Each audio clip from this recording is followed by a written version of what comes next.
Boa tarde, pessoal. Caro Porã, eu sou Itamirim, eu sou educadora da aldeia Tabassura e Coupã e Morubixaba também. Morubixaba quer dizer cacique, né? Hoje generalizando aí em todo o território brasileiro, o líder maior das aldeias indígenas, né? Então, além de educadora, eu também faço parte, né, hoje do movimento das mulheres na liderança. E eu acho que ser líder também possibilita muitas visões, né, e ferramentas para melhorar cada vez mais a educação, né, principalmente a educação nas escolas indígenas, né, que traz uma proposta de uma educação diferenciada. Eu tenho 42 anos, né, fiz agora recentemente, em janeiro, agora dia 18 foi meu aniversário, e cada ano que passa eu me sinto mais experiente, mais preparada, né, para conseguir aí auxiliar, principalmente a geração de hoje, e passar, né, todos os conhecimentos, né, que também aprendi com os mais velhos e continuo aprendendo. Então, como educadora, a gente sempre tem esse papel, né, de aprender e transmitir. Então, assim, um aprendizado eterno, eu acredito que nunca acaba, né, por mais que a gente faça formação, enfim, a gente sempre está aprendendo alguma coisa nova, principalmente com a experiência, né, que se possa ter durante a vida. Tudo isso faz parte de um processo de você transmitir conhecimento, né. Eu sou mãe, tenho 5 filhos, 4 meninas, né, um rapaz que também já tem filhos, então sou vó, mãe, vó. E dentro desse trabalho, né, de promover a educação, também envolve muito esse amor, né, da mulher como mãe, em família, para dar suporte, né, em todos os desafios e não desistir, né, porque a gente sabe bem, nós líderes que estamos sempre em linha de frente, sabemos tão com a dificuldade, né, que encontramos com os nossos filhos. Estou falando sobre isso porque aqui a gente trouxe, na minha aldeia, né, em particular, a aldeia Tabassura e Coupã, a gente fortaleceu a paternidade, a maternidade, fazendo aí uma junção com a liderança. Então, nós nos consideramos mãe, pai da comunidade, né? Lidando com todos os desafios aí de educar o filho, né? Para andar num caminho bom, para dar conselhos, para mostrar o melhor caminho e deixar também, né? Eles preparados para as escolhas que eles fizerem na vida, né? Tanto na parte de evolução financeira, evolução social, intelectual, tudo isso a gente vem trazendo aí um papel fundamental como líder e educador, né, dentro da comunidade. E isso é muito importante porque é uma caminhada gratificante, né, porque você vai plantando as sementes ali e acaba se alegrando, né, com muitos frutos que vêm, né, envolto a esse esforço que nós fazemos aí para lidar com essa questão, né, preocupados realmente em educar e ensinar, né, em transmitir conhecimento, né, passar conhecimento. Então, para nós, como líderes, é muito gratificante ver o crescimento educacional, intelectual, tanto das crianças, dos jovens, adultos, até os mais velhos, né, que muitas vezes nos agradeceu por trazer muitas oportunidades de novos aprendizados, né. Então, esse papel é fundamental para o crescimento, principalmente, né, de um grande líder, de um grande educador, que tem aí como a sua missão, né, um papel importante aí no seu trabalho, feito com muito amor, carinho e dedicação, com muitas dificuldades também, que a gente encontra ao longo da caminhada e do tempo, né. Bom, eu gostaria também de contemplar um pouquinho, né, sobre como eu cheguei até a educação, né, eu sou formada em pedagogia, né, então eu passei por um momento muito difícil da minha vida, que foi realmente essa descoberta da minha identidade, então isso é fundamental na minha história, na minha carreira, né, educacional principalmente, porque a minha vida em si, ela se construiu, né, ela chegou a nesse momento, né, de líder educadora, a partir das descobertas que eu fiz, né, diante da busca da minha própria identidade, né. eu não tenho vergonha de falar, pelo contrário, eu acho muito importante as pessoas falarem sobre isso, não terem medo, né, de que eu sou mestiça, meu pai não é indígena, né, a minha mãe é índia, e toda essa trajetória de vida me fortaleceu bastante, né, em me transformar e ser quem eu sou hoje, né. Então, para mim é muito importante falar um pouco, né, sobre isso, para que possam conhecer a minha história, a minha caminhada e a minha luta, né, tanto na liderança hoje quanto na educação, que para mim é um papel fundamental também, né, para trazer aí benefícios para a minha comunidade e também para o povo indígena, né, que eu não faço trabalho só aqui, né, na minha comunidade, eu tenho né, um trabalho bem aberto, uma disposição bem grande para ajudar outras comunidades, outras aldeias também. Então, eu me lembro que eu não sabia que eu era indígena até os 7, 8 anos, mais ou menos. Eu desconfiava porque eu estudava na escola, né, da cidade, porque o meu pai levou a minha mãe para a cidade, né, para morar, tentar a vida na cidade, e ela, com os filhos, né, sofria bastante dificuldade por não poder transmitir a língua, de passar a cultura como era, até porque ela tinha muito medo, né? Antigamente a opressão era muito maior com relação à discriminação, enfim.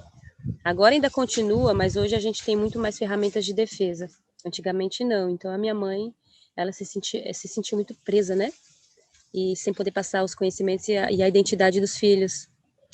E aí, eu acho que eu já tinha essa carinha de índia, né? Esse cabelinho também que eu sempre usei franja, enfim. Então, eu desconfiava que tinha alguma coisa diferente. E quando tinha as aulas, né, que falavam sobre os indígenas, falavam sobre os índios do Brasil, eu aprendi aquilo tudo meio que também achando que, né, nossa, que lindo, sem ao menos ter noção de quem eu era, né.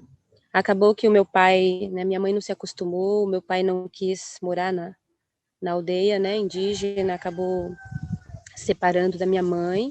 A minha mãe resolveu retornar e vir embora para a aldeia novamente. Foi o meu primeiro contato, né, que eu tive. E eu ia fazer 9 anos de idade, e para mim, assim, é uma lembrança muito forte, né, porque quando eu cheguei, a gente dormiu a viagem toda, que viemos de São Paulo, e viemos para a aldeia do Bananal, que é a aldeia mãe aqui da região, né, nossa aldeia mais velha, onde saiu toda, né, as outras comunidades e outras aldeias e terras que tem aqui em Peruíbe, né, principalmente saíram, né, dessa aldeia mãe que nós falamos. Quando eu cheguei, foi um mundo totalmente diferente que eu estava mergulhando e comecei a ter muitas perguntas, né, um monte de criancinha que falava uma língua que eu não entendia, não conseguia brincar, compreender o que eles estavam falando.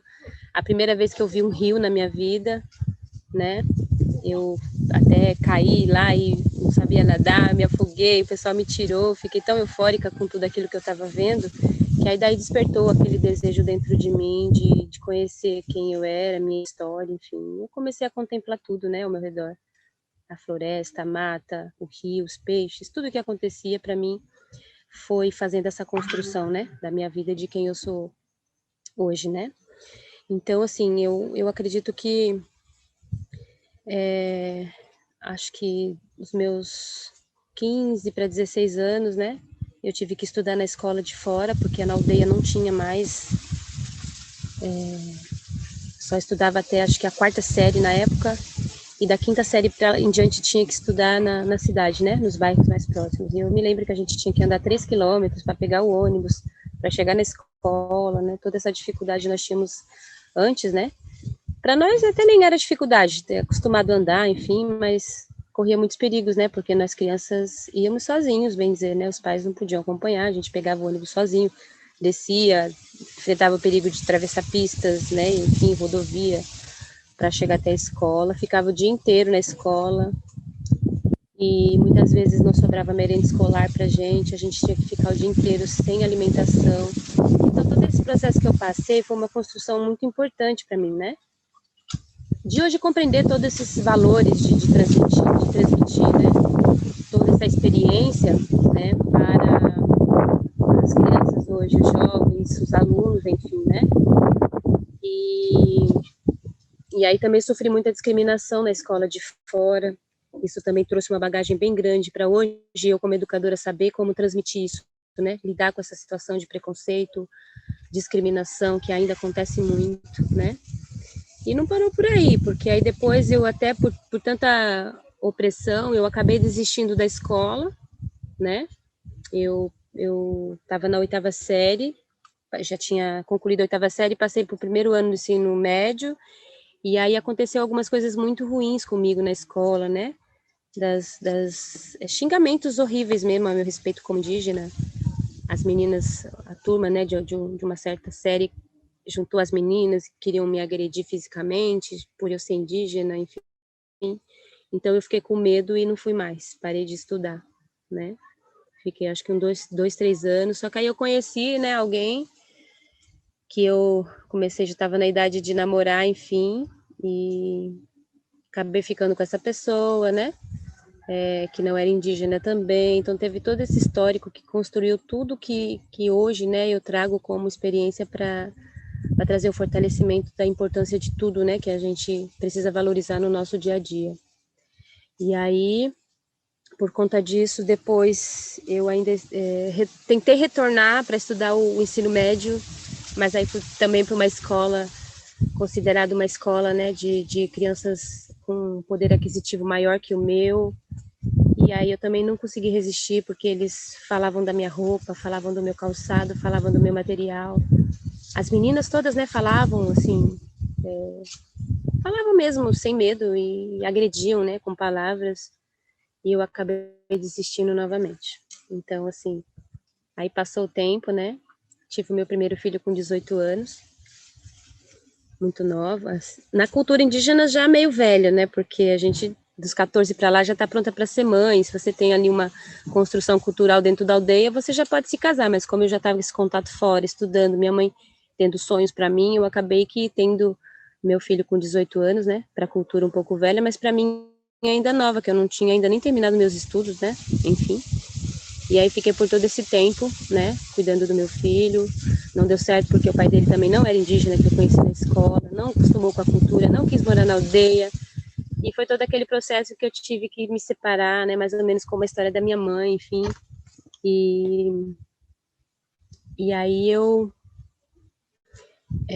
retornei, né, para a aldeia. E aí nessa época já era aqui na terra indígena Piaçaguera, onde tinha acontecido todo um conflito na aldeia do Bananal, né?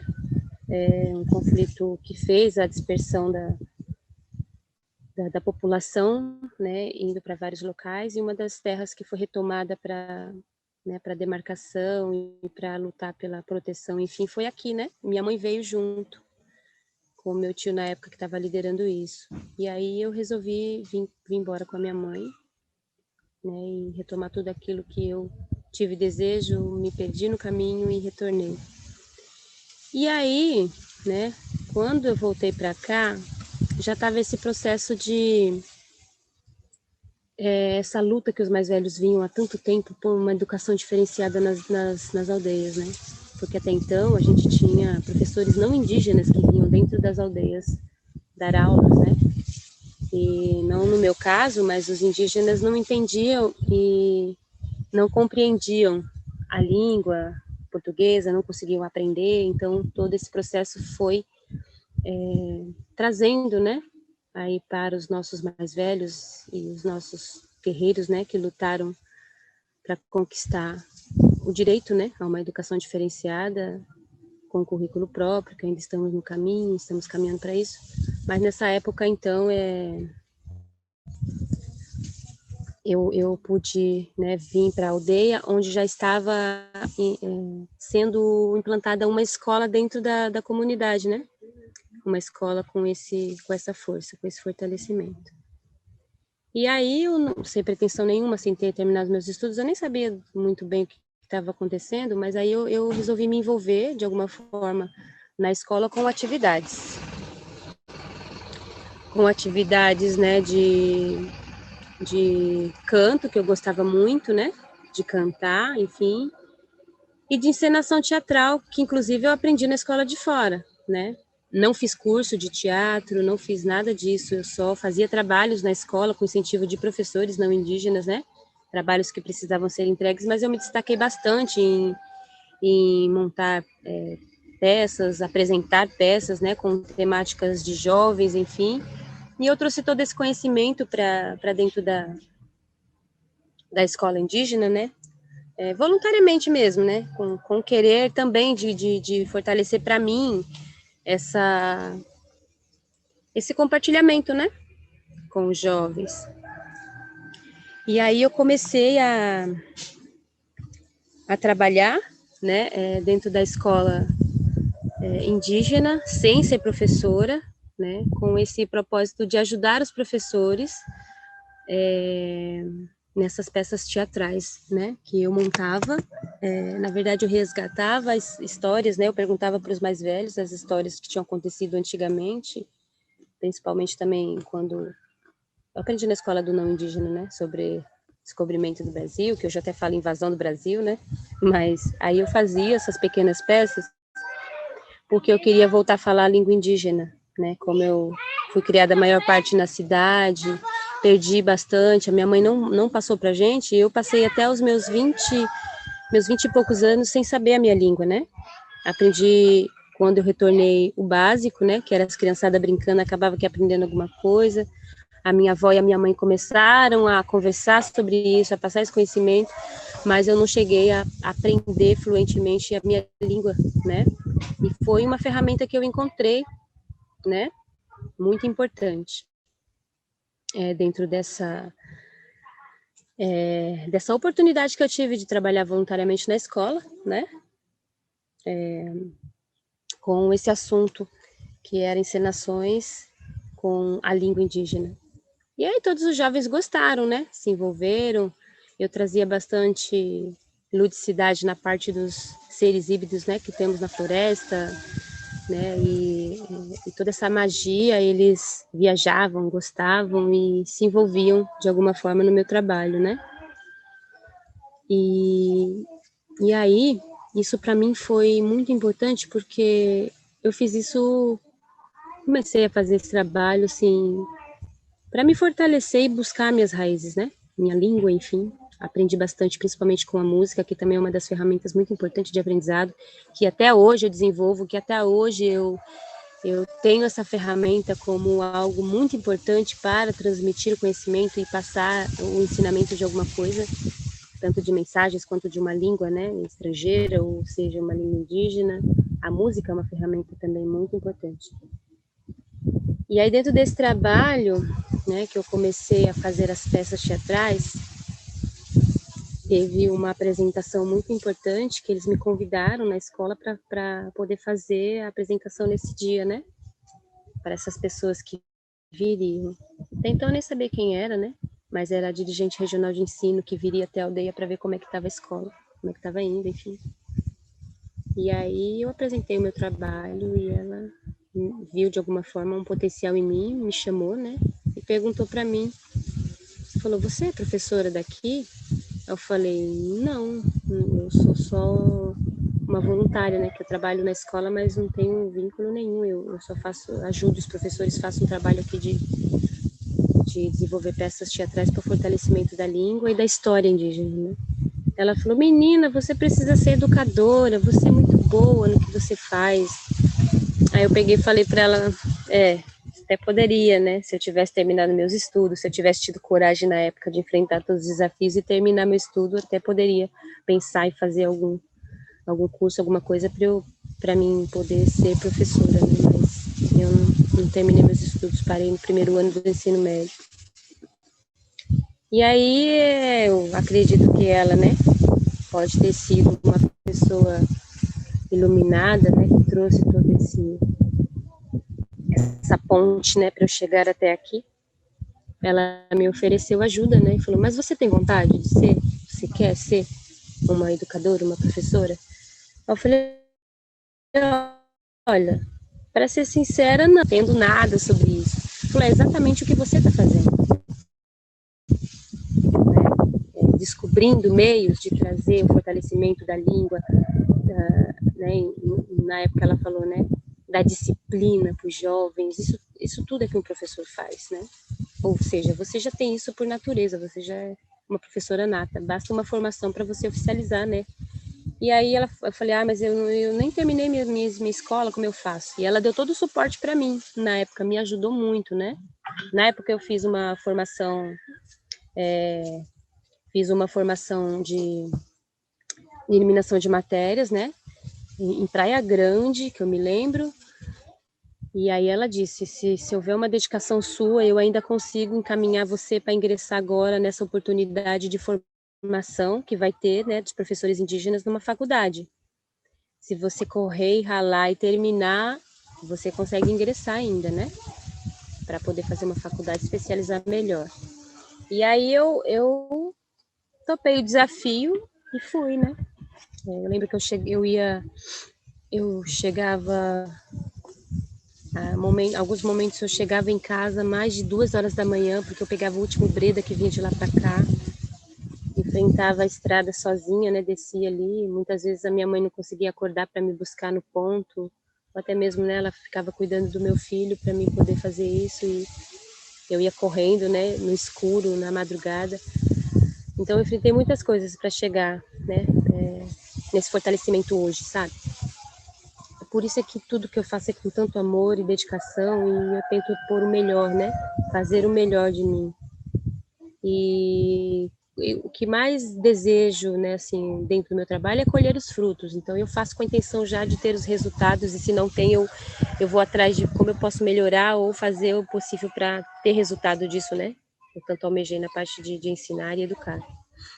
E aí eu consegui terminar os estudos, correndo, né, passando por tantos medos, tantas coisas, e ingressei na faculdade, juntamente com 80 professores, né, indígenas, na época, de 5 etnias diferentes, né, tinha Terena, Krenak, Guarani, Nhandewa, Guarani Burá, tinha também, né, os Caingangue.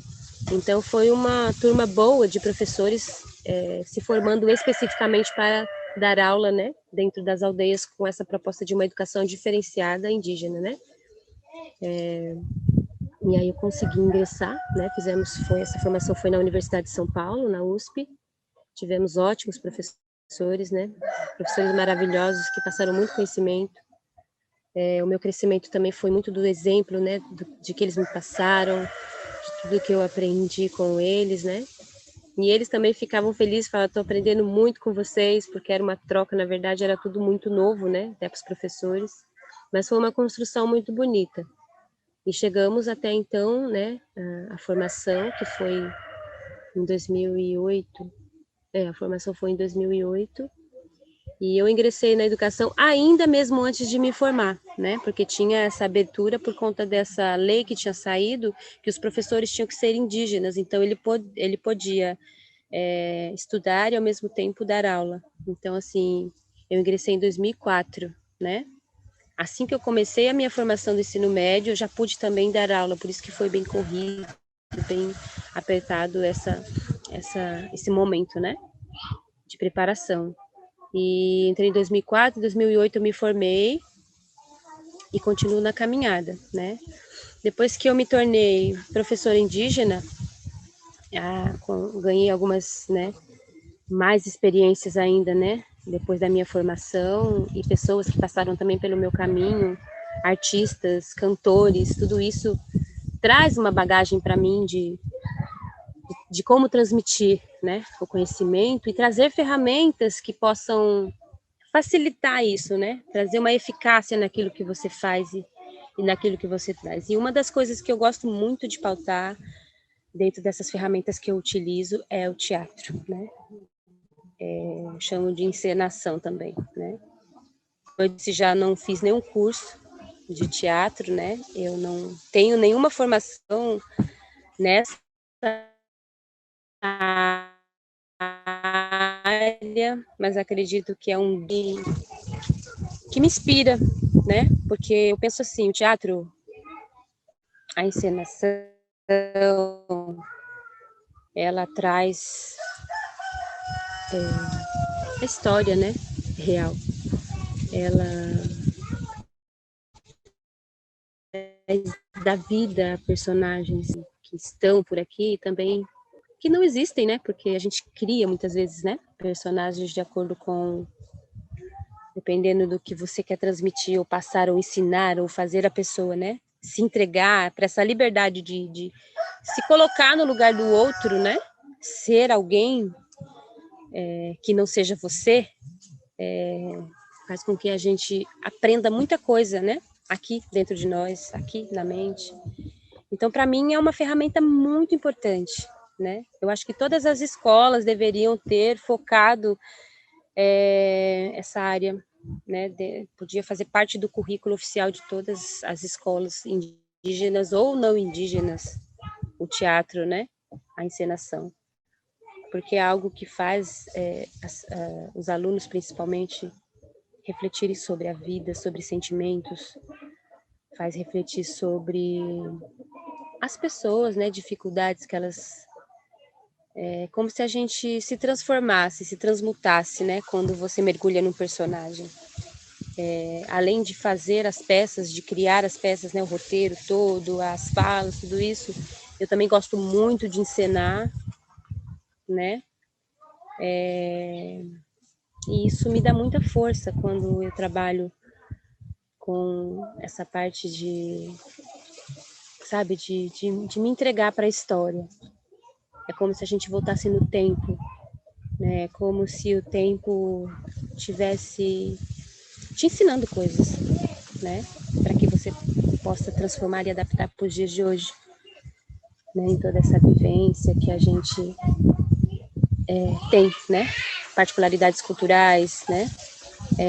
Particularidades hoje, né? Muito envolventes de gênero, de tudo que o nosso mundo traz hoje, né? Para essa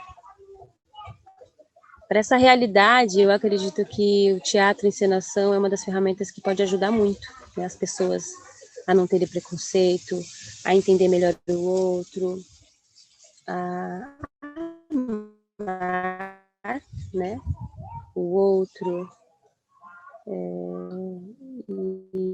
e aqui em particular trabalhar assim internamente com essa, né, com essa força, né, da encenação. A gente pega as histórias lá, a gente pega o mais velho, ele conta, e aí aquela história tão bonita se transforma numa encenação. Então, cada um que você coloca ali para representar aquele personagem, é como se ele,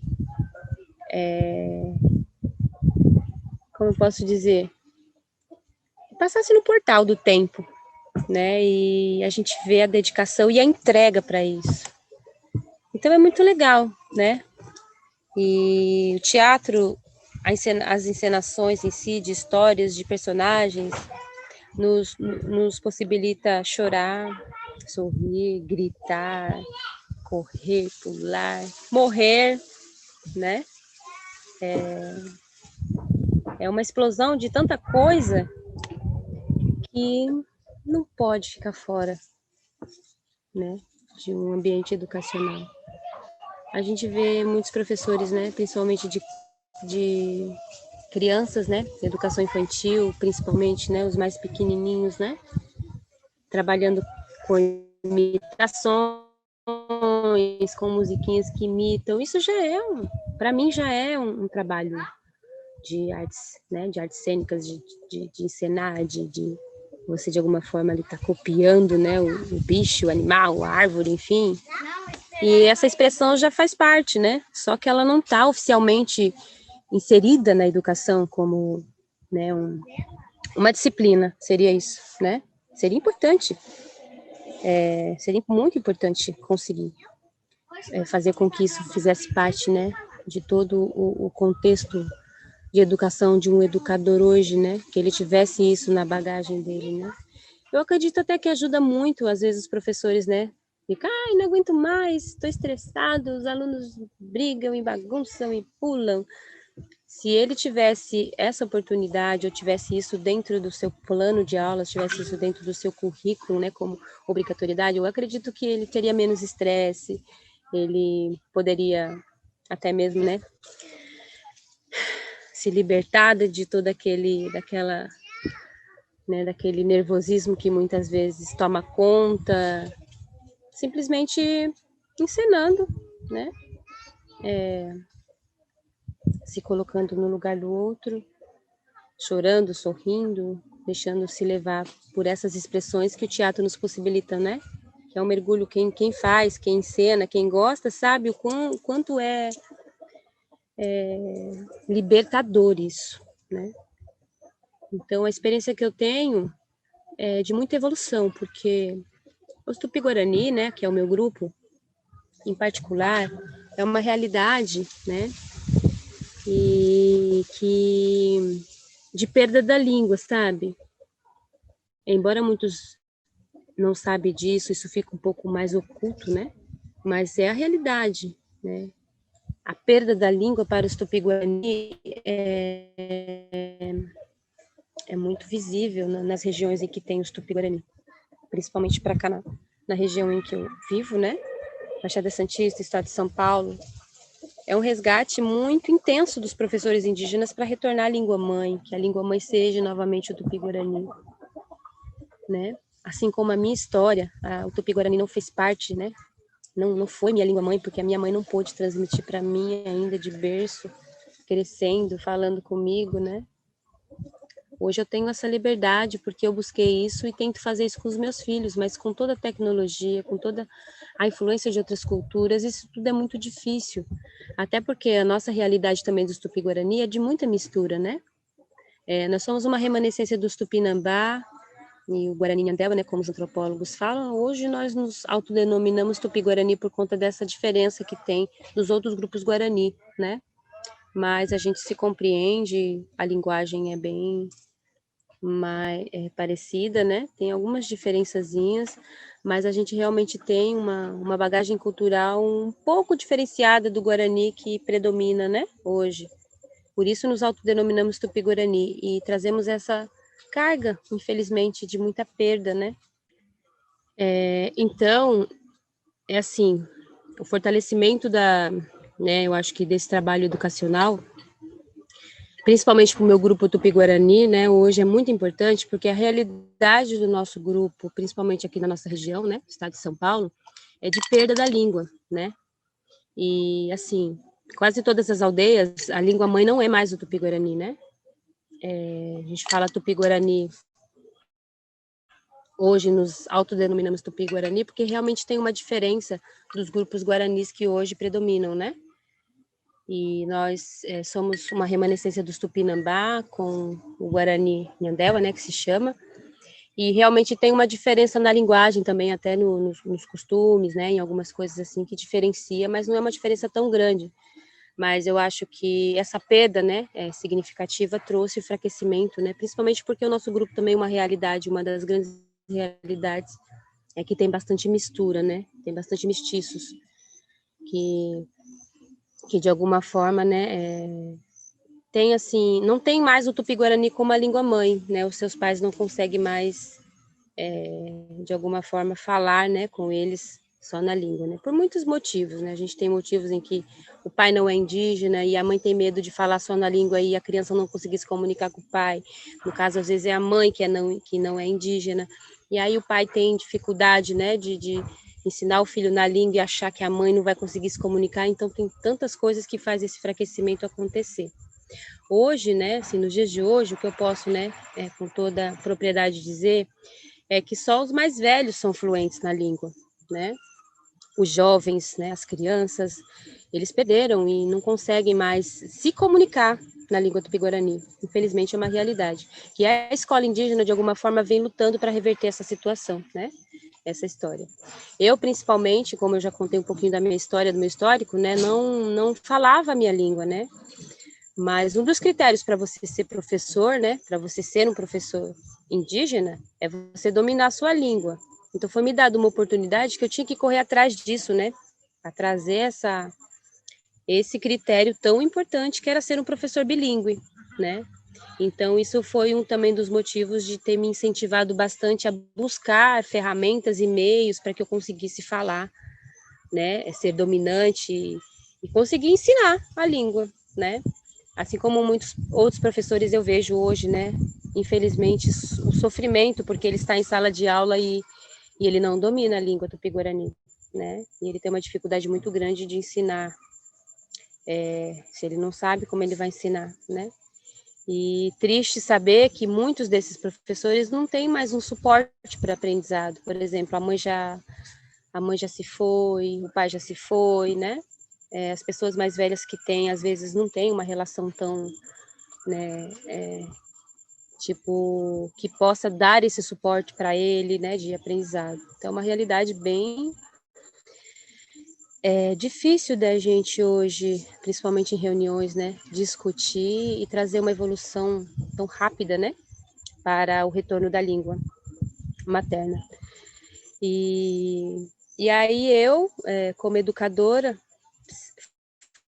funcionou para mim, né, o que foi bom para mim, eu acredito que eu trabalhando cada vez mais para melhorar, pode ser bom para outros também, de que essas ferramentas fortaleçam, né, um método mais eficaz e mais rápido de evoluir na linguagem. E a encenação é uma das que eu trabalho, que eu vejo muito resultado, né? Resgata uma história que fala só na língua, e aí essa pessoa mergulhar no personagem, e sem querer ela vai estar falando dela, né? Vai estar fortalecendo a língua que ela fala, e é possível, daquela forma ela, né? Falar a língua, eu acredito que aí ela para pensar, então eu posso aprender. Bom, eu vejo assim uma importância muito grande, né, nesse resgate nesse retorno, né, à língua mãe, né, trazer as ferramentas, né, que possam ajudar a pessoa a evoluir naquilo que ela quer. Então, assim, quando a gente monta, quando eu monto as peças teatrais e trago esse momento como um aprendizado, como uma ferramenta de aprendizado, né, a própria pessoa que vai mergulhar no personagem, ela fala a sua língua, né, um texto inteiro, um diálogo inteiro, e aí ela mesma se surpreende depois, né? Fala, se eu posso, né, mergulhar no personagem e falar a língua, por que que eu, como pessoa, como indígena, quero falar e não posso? Então, ela se sente mais... ela sente mais possibilidade de retornar, né, a falar a sua língua, principalmente, a língua mãe, né, o Tupi-Guarani, e isso fortalece de alguma forma a caminhada dela, né, nessa busca. Eu gosto muito de usar essa ferramenta das encenações e resgatar as histórias antigas, principalmente com os pequenos, com os grandes, né, com adultos e crianças. Toda a minha comunidade participa, porque além de eu ser educadora, como eu já tinha falado, né, só da minha sala, que o Estado me atribui, né, para eu educar bilíngue, enfim, com toda essa, né, assistência que eu preciso dar, que tem o currículo do Estado, que tem toda essa burocracia, né, de você atender como professor, como educador. Eu também sou professora da comunidade, né, que trago essa possibilidade, né, de fortalecer a língua como identidade. E a gente trabalha junto na educação, né, com os pais, com as crianças. Então a educação não se desprende da comunidade, então é uma junção muito importante. E na hora das encenações das histórias, do teatro que a gente faz, as pessoas que vêm de fora, né, porque a gente também trabalha aqui com turismo, né, um turismo de base comunitária, onde eles vêm conhecer o nosso projeto de vida, tem todo um roteiro, né, para que ele conheça um pouco da nossa história, está envolvido essas encenações para que eles possam conhecer a nossa história, né, com o próprio indígena encenando, protagonizando os seus personagens tão importantes que ficaram, né, marcados aí na história, e fortalecendo a sua língua indígena. Então, são duas ferramentas que eu uso muito como educadora. E são duas ferramentas muito importantes de evolução que eu vejo que dá resultado, né? Além de muitas outras que existem, dentro da arte, as duas que me inspiram bastante e me faz acreditar que é possível, né? O retorno de muitas coisas. As práticas também, né? Quando eu faço... quando eu crio uma peça resgatando uma história antiga, aí eu já entro com todo aquele processo de ser uma professora pesquisadora, porque cada gesto, cada coisa, né, que a gente vai colocar ali é um fortalecimento das práticas que foram perdidas também, né? Então você vê a força que tem né, nesse ensinamento, nesse resgate de tudo, né, da identidade, da cultura, de cada coisa. Um colar que vai se usar na peça é algo muito forte, que foi pesquisado, foi trazido, é aquele renovo, aquela revitalização daquela peça naquele momento, né, uma pintura, uma entonação do som do choro, um canto que veio do passado para cá, que todos entoam, então aquilo fortalece de verdade, né, na vida real, isso traz para a gente, dentro dessas encenações, dentro dessas histórias que são revividas, né, eu acho que muito fortalecimento para quem quer, né, falar novamente a sua língua, praticar novamente a sua cultura e aprender tudo sobre ela através dessa arte de encenar. Então, assim, para mim, eu passo também o conhecimento, né, para outros professores, eu tento incentivar ao máximo para que usem essas ferramentas, principalmente na educação indígena, que é uma educação diferente, onde a gente tem um pouco mais de liberdade, né, de trabalhar com todas as ferramentas possíveis, né, do nosso cotidiano e que traga essa força cultural, né, que traga toda essa força de identidade, principalmente. E tem um vídeo de envolvimento, né, da comunidade, das crianças, e de toda essa, né, de toda essa energia que traz também a tecnologia, né, para incentivo, né, dessa parte de recursos que a gente pode utilizar e hoje fazer essa junção, né, e de toda essa junção de ferramentas e tecnologias que pode estar trazendo aí para o mundo atual, né? E para o fortalecimento da educação. Então, e aí tem um vídeo, né? Que eu gostaria de compartilhar para ver todo esse envolvimento, né? Da comunidade, das crianças, né? Principalmente, mais ou menos assim, o que a gente traz de essência de ensinamento para eles, né? Que é muito importante.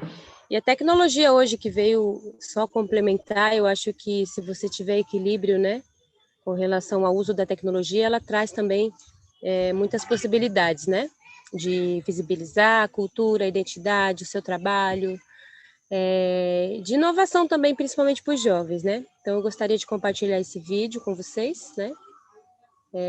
Ele não é muito longo, acho que dá para vocês terem mais ou menos uma ideia aí né, eu acho que das ferramentas que a gente, de palavras importantes que a gente utiliza aí na educação aqui com as nossas crianças, tá bom? Aí vamos ver o vídeo.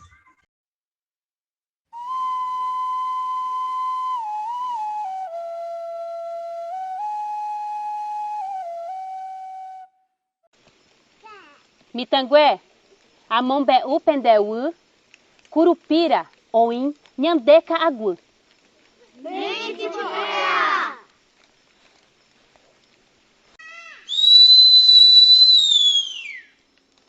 Que apito estridente é esse? Aqui não é caminho de trem. Será o guardião da floresta? No seu louco vai-vem? Quem maltrata a natureza, desperta toda a ira de uma criatura selvagem, chamada curupira. Cabelo vermelho ao vento, olhos ameaçadores, dentes verdes pontiagudos, para assustar os caçadores. Esse índiozinho esperto, com os pés virados para trás, amedronta porque acha certo proteger os animais. Correndo por toda a mata, atrás de quem mata e destrói, montado num porco do mato, é um verdadeiro herói. Confunde seus perseguidores com a pegada invertida, que acabam perdendo o rastro e ficam loucos da vida. Seu assobio agudo ecoa por toda a floresta e a mãe natureza agradece em meio a uma grande festa.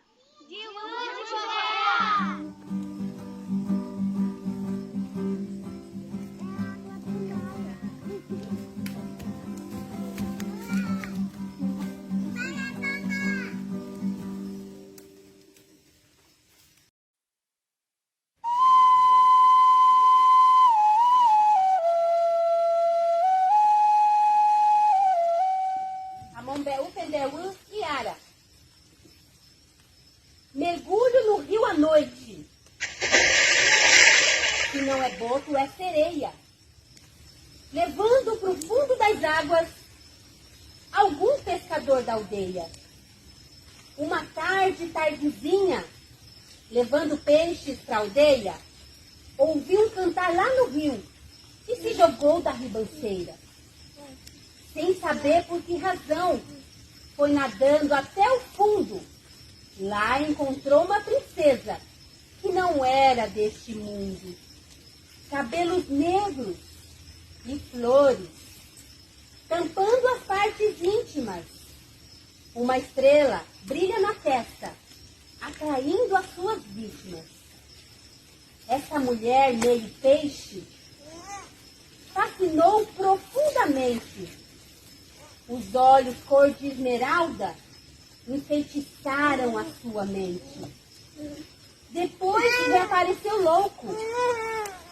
Dava para ver pela cara, contando histórias sem nexo. Vimos logo que foi a Iara. Se escutar um canto à tarde,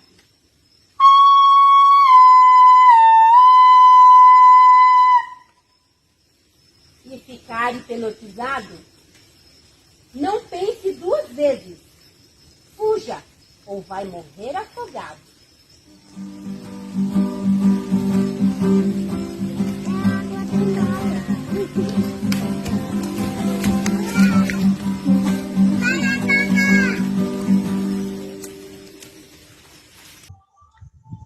Uma das histórias, né, que traz essa força, né, muito importante, que eu acho que foi uma das primeiras que eu comecei a me inspirar nessa pesquisa para trazer, né, como encenação, como fortalecimento aí de resgate de tudo que já tinha se perdido realmente. E aí foi, né, que dentro dessa pesquisa, quando eu puxei, né, me identifiquei bastante. E é a lenda da Iara, né? A Iara é uma lenda que está presente nas escolas hoje, né? Tem nos livros, tem em todo lugar. Mas quando eu me identifiquei com a história dessa personagem muito importante, a cada momento que eu ia pesquisando e descobrindo para trazer esse movimento todo, né? De voltar no tempo, encenar, dar papéis, eu me via ela, né? Eu me identifiquei muito com essa personagem. Uma menina que era filha do líder, não podia ser a sucessora, né, no caso. Ela insistiu porque aprendeu tudo com o pai, mas ela era mulher. E de alguma forma ela não foi aceita. Ele tentou fazer uma competição com os guerreiros melhores e ela se inscreveu nessa competição, e aí ele não aceitou, por ser filha principalmente, né, pelos perigos todos, e ela insistiu até o fim. E aí ela foi castigada, né? Ele resolveu castigar ela, colocou ela no rio, né? Submersa da cintura para baixo, dentro da água, até que ela se redimisse e falasse que não ia mais desobedecer e não queria violar todas as regras, né? Na época de uma mulher não poder ser líder, de não poder suceder, né? A liderança, no caso. E ela foi insistente, corajosa e disse que não ia desistir. E aí ela se tornou esse ser que protege as águas, né? Ela sumiu. E aí, para mim, foi muito importante trazer esse resgate através das encenações, né? Porque a força dos elementos nessa lenda eram muito fortes, né? E era um momento que eu estava precisando muito desse renovo na minha espiritualidade, né? E essa lenda me trouxe isso, né?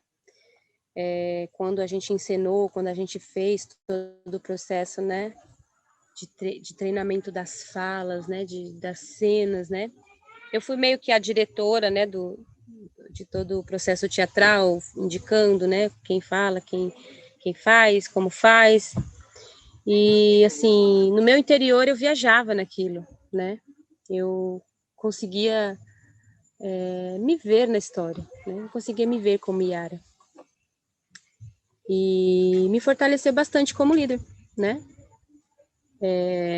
Me fortaleceu bastante também alguns ensinamentos muito importantes nessa pesquisa que eu fiz dessa história com relação ao respeito aos seres da floresta, aos elementos como a água, né?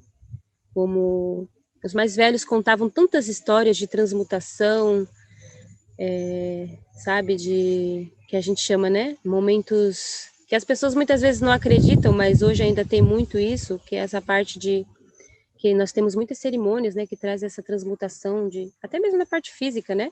Chamamos de odipotar, que até hoje ainda existe isso dentro das nossas aldeias. Então, isso tudo me fez acreditar, né, em tudo aquilo que eu já vinha descobrindo, né, e transmitindo como conhecimento. E é um suporte bem grande, né? Então, assim, as histórias, elas são muito fortes. Outra história que ficou marcada nas encenações aqui como ensinamento, como transmissão de conhecimento e de resgate de muitas práticas foi a lenda da mandioca, né, pra gente. E também veio explicar muitas coisas, né, principalmente aí as pessoas se surpreendem quando vê nós encenando. Até minha mãe, que é uma anciã, né, que talvez muitos olham e falam assim, essa professora tá doida, né, ficar fazendo essas pessoas chorar e, né, e fingir que é não sei quem, já foi falado isso, né? Mas de alguma forma é uma entrega tão bonita que até a minha mãe, que é uma anciã, ela ficou, sabe? Demorou um pouco para ela participar, mas quando ela resolveu entrar nesse mundo de aprendizado através das encenações, né? Eu vi uma entrega tão grande da parte dela que parece que tudo estava acontecendo de verdade. E foi resgatado cantos sagrados através dela e das encenações. Que ela fez o depoimento de que ela sentiu um fogo muito grande e o canto simplesmente brotou de dentro dela. E coincidentemente, depois, nas pesquisas, eu consegui encontrar em livros muito antigos de pessoas que passaram, né, por aqui, relatos do que a minha mãe começou a aflorar de dentro dela, sabe? Então é algo muito mágico, né? Muito importante. Eu acho que é um caminho inexplicável. Só quem gosta, só quem faz, só quem experimenta se entregar para essa magia do teatro, de encenação, de resgatar histórias, de pesquisar sobre elas, se entregar a um personagem, criar um personagem, se deixar levar por todo o sentimento que você pode ali transmitir através disso, consegue, acho que, sentir o que eu sinto, né? Como educadora, muito mais por ver resultado, né? Em práticas, em mudança de vida de muitas pessoas. Aqui é assim, né? A gente somos assistidos pelo Estado, né? Para lecionar dentro das aldeias. E na verdade, eu já trabalhei com todas as turmas, né? Como nós somos FEB 1, a gente pega várias turmas, né? Dependendo da atribuição de aula que a comunidade quer para o professor, né? Eu já estou há 2 anos com a educação infantil, justamente por ter esse desenvolvimento com esse trabalho, porque nós acreditamos que a base, né, são as crianças, se você dialogar com ela, né, só em inglês, ela vai achar um jeito de se comunicar com você, né? Se você se comunicar com ela só em português e ela já domina essa língua, para ela tá tranquilo. Se você dialogar com ela só em Tupi-Guarani, mesmo que ela não saiba, assim como o inglês, que a gente vê em muitos ensinos, né, na escola de fora, a criança vai arrumar um jeito de se comunicar com você. Então, de alguma forma, eles me escolheram para essa base, né? Para ver se a gente tem uma evolução maior com os pequenos, para que eles brinquem entre si e tragam esse retorno à língua, né? Que de alguma forma eles vão aprender, né? Entre eles, porque o que falta é isso. Os pais não conseguem mais ensinar os seus filhos em casa. Muitas vezes a gente está trazendo esse retorno da escola indígena com esse suporte de que os próprios filhos estão ensinando os pais. Então, assim, a estratégia, né, na verdade, aqui da minha aldeia em particular, é trazer aquele que tem mais habilidades e ferramentas que deu certo ao longo do tempo com outras turmas de adultos, jovens, enfim, para que a base, que são os pequenos, né, as crianças, tragam todo esse envolvimento com a língua, né, materna. Então, assim, quando se exige, né, que eu seja uma professora bilíngue, né, pelo Estado, eu tenho que cumprir todo o currículo que eles propõem também. Português, matemática, história, geografia, tudo o currículo estadual. Eu, como educadora indígena contratada pelo Estado, preciso cumprir essas demandas, né? Mas eu sou uma professora bilíngue, então eu posso pegar todo esse currículo, todas essas matérias que englobam o ensinamento e transformar isso de acordo com o meu cotidiano, com a minha língua. Então, isso de alguma forma facilita, né, para a gente estar transformando. Não temos muito apoio de materiais pedagógicos hoje para o ensino da língua. Por isso, essa autonomia, né, de cada escola ter a sua própria gestão e planejamento de como será feito isso.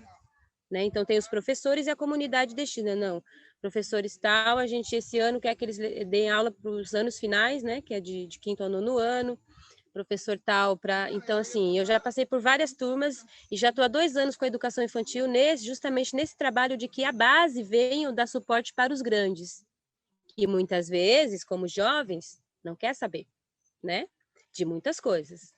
Então, a gente tem toda essa caminhada de observação e de construção de como isso vai ser desenvolvido dentro da escola, né?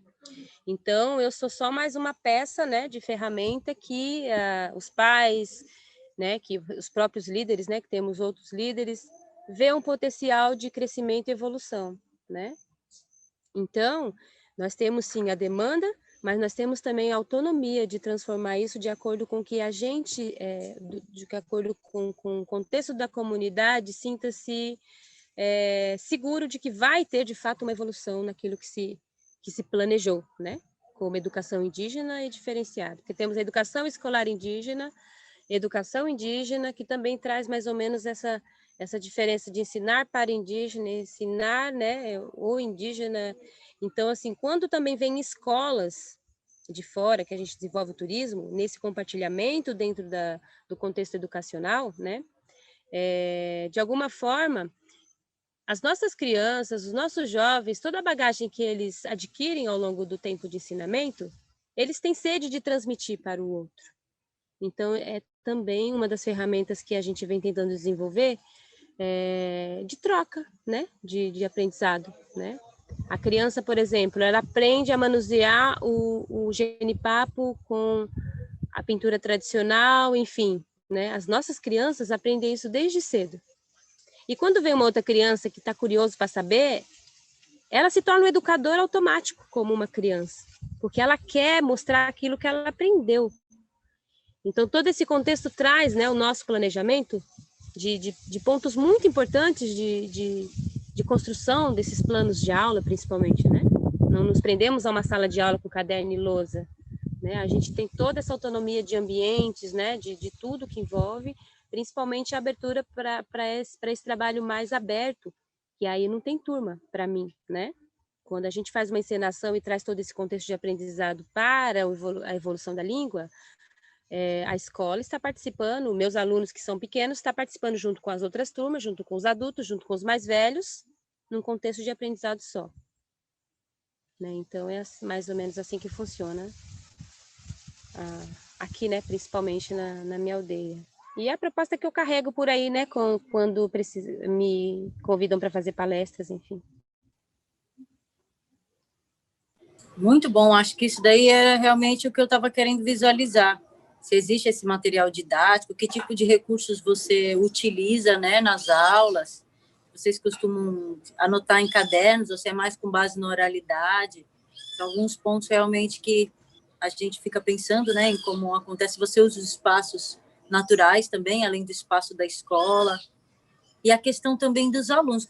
A escola que você hoje leciona é uma escola que leciona no território Piaçaguera ou não? Então, se for contar, são 44 pessoas, que é a comunidade toda. Mas, assim, atribuído para mim, educação infantil, eu tenho 5 alunos. E aí tem as outras turmas que são de séries diferentes, que são outros professores, né?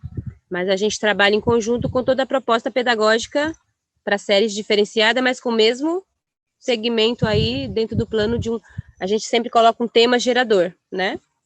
Esse ano mesmo a gente já está em planejamento, né, de acordo com a proposta de retorno ou não, toda essa pandemia que não possibilitou, né, oficializar se vai retornar presencial ou não, a gente ainda estava trabalhando com aquele modo, mesmo dentro da aldeia, com todos os cuidados, né, de mandar material para casa, de produzir o material e mandar, né, com acompanhamento dos pais. Para nós não foi tão difícil, porque a gente já trabalhava com essa inserção de pais, comunidade, enfim, né. O que não se teve foi o envolvimento dentro da sala de aula, né, com fornecimento de merenda escolar, isso não foi possível. Mas a educação aqui para nós não parou, porque ela continuou no mesmo ritmo que já caminhava, né, de tal forma em que a comunidade era livre, né, para não estar preso ali no lugar de... Então, o que houve foi algumas adaptações que possibilitou aí, né, um pouco desse isolamento social aí que foi necessário, né, mesmo dentro das aldeias, principalmente por ser um convívio, né, mais próximo, tornava-se mais perigosa a proliferação, enfim, teve que sofrer algumas, né, adaptações aí. Então, acho que girando em torno da quantidade de alunos, nós temos, acho que, não com precisão, porque tem alguns alunos novos, mas eu acredito que 20 alunos na aldeia e 4 professores, né, cada um com uma série diferente, mas sempre nessa coletividade de proposta. Sempre quando você vai falar, por exemplo, da fundação da aldeia, TRI, você fala que as pessoas que vão vir para a aldeia, elas podem até ser não indígenas, mas elas têm que aprender a língua e elas têm que entrar, assumir para a sua vida a forma de vida indígena, o modo de vida indígena, a cultura, trazer isso para si. Qual que é o teu desafio assim, no ensino da língua para adultos? Você acha que o teatro é a melhor ferramenta? Me conta um pouquinho como é esse processo quando você precisa trazer alguém, ver alguém para a sua aldeia e você teve que fazer esse ensino. O ensinamento, eu já fui professora do EJA também, uma das primeiras salas que foi atribuído na minha aldeia foi o EJA, né? Educação de jovens e adultos. E nós não somos uma escola, na verdade nós somos uma sala vinculada a uma escola, né? Então essa escola é a da aldeia Pessaguera, que é a aldeia mãe, né, que falamos, a primeira aldeia, e depois tem as outras 10, né? Mas essa aldeia tem um prédio escolar que essas outras salas nas outras aldeias são vinculadas a ela, né? Então, por esse motivo, às vezes, né, nós não temos muita assistência, né, principalmente de apoio no prédio, material escolar, todo esse material que precisa vir para a escola não vem para as salas, vem para o prédio mãe, que muitas vezes não, a demanda por ser tão grande não dá conta, né, de fazer essa distribuição. Então, as salas funcionam da mesma forma, né, se eu tenho, às vezes tem o EJA aberto lá, né, que me possibilita ter o EJA aqui, né, as séries que tem lá me possibilita ter na sala vinculada. Então, a primeira sala que foi atribuída aqui para a gente foi justamente o EJA, né? Que também numa proposta de ensinamento na época com poucas famílias, né? Tínhamos poucas crianças, bem poucas crianças e mais adultos, né? E aí a proposta do ensinamento já deu início nesse processo de identidade, né? A língua, principalmente, como fortalecimento de identidade. E foi daí que surgiu os teatros, as encenações. Porque os adultos, né, eles, de alguma forma, diferente das crianças, é difícil o professor conseguir prendê-lo ali numa atividade que não seja cansativo, chato, monótono, enfim, né? Ele desiste muito mais fácil do que uma criança, que de alguma forma se sente preso ao professor, de falar, não, professor, você precisa fazer. Aí, professor, você precisa fazer por causa disso. A criança aceita muito mais que o adulto. Se você dá uma atividade, fala, olha, fazer, fala, não quero, não vou fazer, estou cansado. Como você vai debater com o adulto, né? Se é o querer dele, ele tem muito mais autonomia de falar, não vou fazer, pronto, e acabou, né? Então, precisa de ferramentas. Então, foi uma estratégia primeira que eu encontrei, desde esse meu trabalho de 2004, que aconteceu lá nessa escola mãe. Eu trouxe esse reflexo e falei, bom, vou trabalhar com adultos, eu preciso ter muitos meios e ferramentas de prendê-los ao ensino, né? E o teatro foi um deles, né? E eles gostaram bastante. A gente fazia encenações de pequenas histórias ali dentro de sala de aula mesmo, onde eles mergulhavam no personagem para poder dialogar e falar. Então era uma brincadeira, né, assim, era uma diversão só para eles, né? E eles se sentiram muito bem dessa forma, né? Uns tinham mais vergonha, mas acabavam entrando também no ritmo, né? Esses que eram mais, né, quietinhos, que eram mais, né?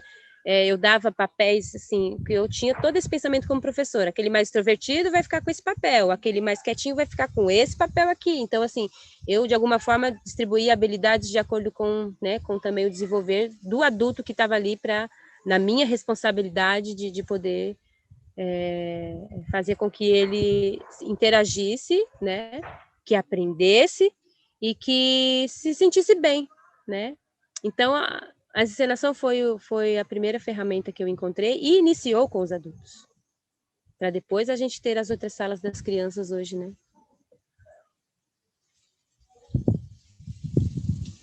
Eu queria falar uma coisa. Não sei se é uma pergunta aí, é mais uma reflexão, assim, né? Estava pensando que eu sou uma artista do teatro, né? Que também me aproximei da minha origem, que é caiçara. Infelizmente, na cidade de Santos, que é a minha cidade natal, não tem mais os mais velhos para nos contarem como era antes, né? Então, eu fui viajar aí pelo litoral para descobrir onde que tem comunidade tradicional. Então, eu me identifico com você porque eu sou uma artista do teatro, uma mulher do teatro, e também tenho esse querer, né, da minha ancestralidade. Mas eu não pude deixar de pensar e de ficar muito feliz e de ver o seu ato de usar o teatro como um ato de rebeldia e de vingança, sabe? Porque aqui no Brasil tem uma discussão, né? Como que nasceu o teatro brasileiro? Então, muitos dizem que foi Martins Pena, que era porque ele fazia as comédias de costumes, retratando como era a nossa sociedade naquela época. Outros dizem que foi Gonçalves de Magalhães, que é um cara que escreveu um texto, mas, a meu ver, não é brasileiro, porque era um texto com base em padrões europeus, era imitando uma tragédia. E outros dizem que foi o padre José de Anchieta, né? Porque este padre, ele fazia teatro com os indígenas. E eles já sabiam, naquele ponto, que um modo de dominar e exterminar um povo era tirando a língua deles, né? Então, muitos também ainda defendem que o teatro brasileiro nasce com Anchieta. Então, eu não pude deixar de fazer esse paralelo e de olhar o seu trabalho como um ato de assim, uma vingança secreta, sabe? Então, agora a gente aqui está usando teatro, que é um patrimônio da humanidade, não é um patrimônio europeu, né? Então, teve um episódio muito interessante para o meu currículo de experiência, que eu aprendi com o Tiramãe Pitotó. É que, às vezes, ser ousado, né, faz você ganhar respeito. Nós fomos convidados, eu não me lembro qual cidade que era, que eu ainda era meio pequena, assim, não tinha noção geográfica de onde eu estava, mas o tio Pitotó que levou nós, foi o Awadil Pitotó que nos levou. Ele falou, a gente vai fazer uma apresentação de canto numa praça. A gente precisa de tudo, né? Vamos colocar nossas pinturas. Ele que deu toda essa força também de retomada, né? Desse território de pintar o corpo, de usar os adornos, né? Enfim, cantar, né? As nossas músicas. Ele é um grande protagonista nesse início, né? Desse fortalecimento. E aí ele nos levou, a gente foi, tudo bem, tranquilo, mas ele falou que a gente ia cantar na praça, na frente de uma igreja. Aí nós ficamos meio assim, né? Mas a gente foi. Nós éramos criança tudo, grupo, tudo. Chegamos lá, um palco bonito, um público enorme. E aí tinha um palco enorme, estão ouvindo? Vou tentar ser rápida. Um palco enorme, um público enorme na frente da igreja. Eu acho que eram todos católicos, não sei. Mas aquele evento era para fazer não sei o que com o Padre Anchieta. Não sei como que chama esse negócio de igreja que eles fazem na homenagem, eu não sei o que era. E aí chamou, falou, a gente tem aqui o grupo indígena, cantamos, e aí meu tio pegou e falou assim, agora o líder deles vai falar, né, vai falar um pouquinho do padre e tal.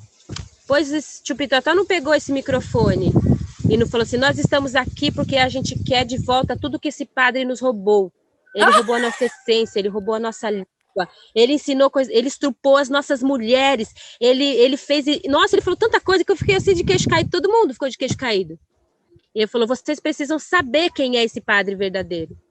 Vocês estão colocando ele como santo, mas ele não era nenhum santo. Olhem na história, estudem a história, vai a fundo para vocês descobrirem quem é esse verdadeiro padre. E eu não vou santificar ninguém, não. Vamos embora. Pegou nós, desceu do palco e viemos embora. Eu fiquei sem entender. E só depois que eu fui refletir sobre isso e aprendi com essa coragem que ele teve. Nossa, foi muito impressionante o que ele fez. Bom, vamos ficando por aqui. Agradeço, né, essa oportunidade nessa conversa, de transmitir aí toda a experiência, né, de poder compartilhar aí, né, também todo o conhecimento que ao longo do tempo fui adquirindo e poder compartilhar essas ferramentas tão lindas, né, e importante, para que possa inspirar aí, né, todas as pessoas e que possa também trazer, né,